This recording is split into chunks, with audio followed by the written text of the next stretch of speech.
Hello, আসসালামু আলাইকুম। কাছে এবং দূরে যে যেখান থেকে মোবাইলে, ট্যাবে, ল্যাপটপে কিংবা কম্পিউটারে আরকেল আইসিটি স্টুডিও এই চ্যানেলটি দেখছেন তাদের সকলকে ধন্যবাদ জানিয়ে ও সুস্বাস্থ্য কামনা করে শুরু করছি আজকের এই ভিডিও টিউটোরিয়াল। আজকের এই টিউটোরিয়ালটিতে যে বিষয়টি উপস্থাপন করব সেটি হলো কিভাবে আপনি এমএস ওয়ার্ডে পিকচার ইনসার্ট করবেন এবং সেই পিকচারের ব্যাকগ্রাউন্ড কিভাবে রিমুভ করবেন এবং ছবির কালার কিভাবে চেঞ্জ করবেন। তো চলুন শুরু করা যাক। ছবি এডিট করার জন্য আমাদেরকে প্রথম যে কাজটি ইনসার্টে যাওয়ার পর আমরা পিকচারে যাওয়ার পর আমরা ডেস্কটপ বা যে ডিভাইস রয়েছে আমরা সেই ছবিটি নেওয়ার পর এইভাবে ইনসার্ট করব। ক্লিক করার পর ইনসার্ট হওয়ার পর দেখুন এখানে এই যে ফাইল থেকে ফরম্যাট মেনু রয়েছে, এই ফরম্যাট মেনু দেখুন এখানে সিলেক্ট থাকা অবস্থায় রিমুভ ব্যাকগ্রাউন্ড এখানে আমরা ক্লিক করব। করার পর দেখুন ছবিটি সিলেক্ট হয়েছে। এখন এখান থেকে বলা হচ্ছে ম্যাক এরিয়া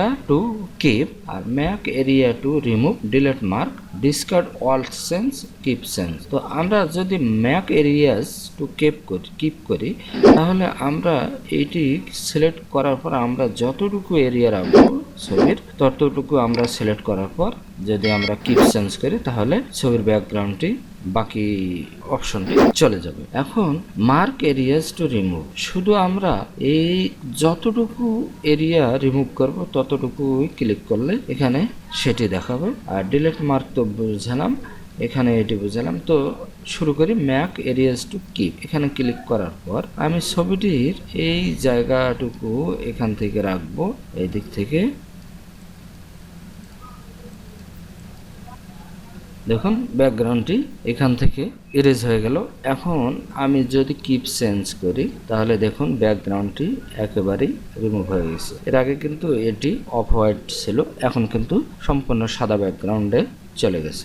এখন কারেকশন, এখানে আমরা ক্লিক করে আমরা যে মোডে ছবিটি নিব সেটি এখানে দেখাচ্ছে দেখুন। আবার যদি এখান থেকে কোন পিকচার কারেকশন অপশনে ক্লিক করি দেখুন এখানে আমরা এইগুলিকে বাড়া কমা করে ছবির কারেকশন করে নিতে পারি। তো আমি এখানে এই ধরুন এইটি নিলাম, দেখুন ছবিটি কারেকশন হয়ে গেছে। এবারে কালার চেঞ্জ করব। দেখুন আমি যে কালার সেই কালারটি আমি এখান থেকে সিলেক্ট করে নিতে পারি। ধরুন এখান থেকে আমি এই কালারটি নিলাম, নেওয়ার পর দেখুন আর্টিস্টিক ইফেকশন, এখানে দেখুন আর্ট করার মতো ছবিটি এখানে দেখাবে।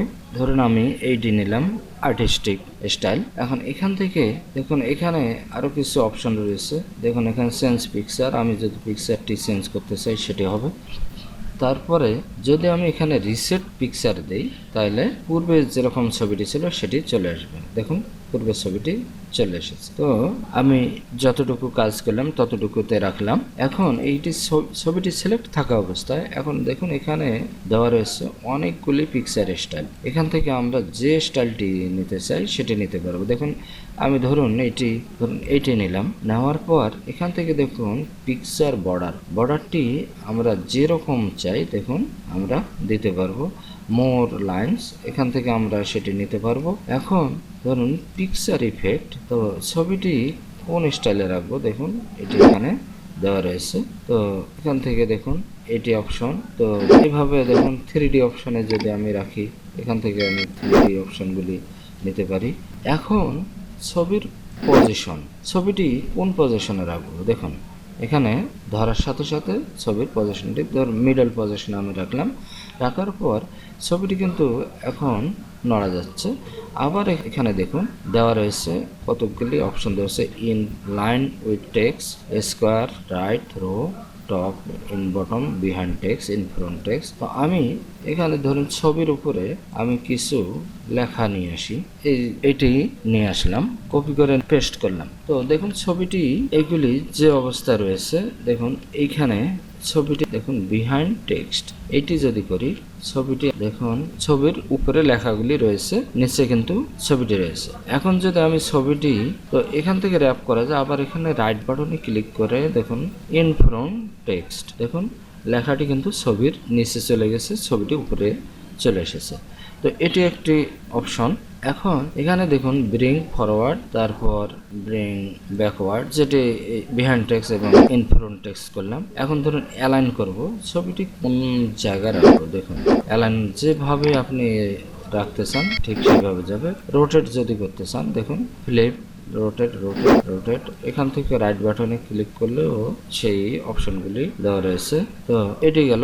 আবার ছবি যদি আপনি ক্রপ করতে চান দেখুন এখানে ক্রপের অনেক কয়েকটি অপশন দেওয়া রয়েছে। ধরুন এই অপশনটি দিলাম, দেখুন ক্রপ করলে এইটি চলে আসবে।